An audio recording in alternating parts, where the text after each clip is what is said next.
გადაწყვიტა ხელისუფლებამ დაენგრია ქაშვეთის ეკლესია. ეს არ არის ისტორიული ღირებულებისო. მე-20 საუკუნეში აშენებულიო. ამის ასლი არის აგეს სამთავისიო და რადგინათ ეს.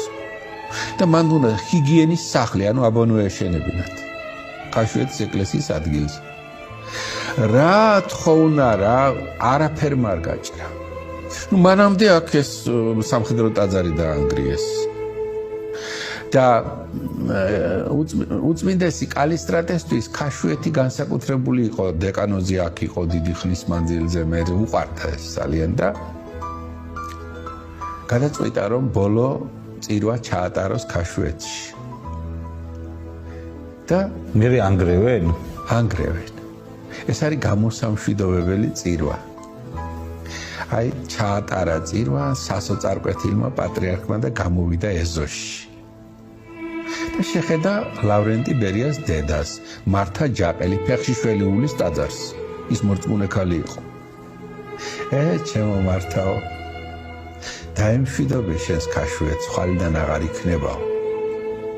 რას ნიშნავს ეს ქალიობნება? როგორც ჩანს, ბერიას დედას ბერიასაგან აკრძალული ჰქონდა რაიმე საკითხზე რომ მიემართა, მაგრამ ყავდა ვიღაც მეკავშირე, რომლის მეშვეობითაც შვილს შეატყობინებდა თუ რა მიჭირდებოდა ალბათ. აი განსაკუთრებულ სიტყვა ახლა ის შიერს არ დატოვებდა ხომ დედამისს აქ. ეს ხდება უკვე ბერია მოსკოვშიო და 18 წლის ბოლო 39 წელი.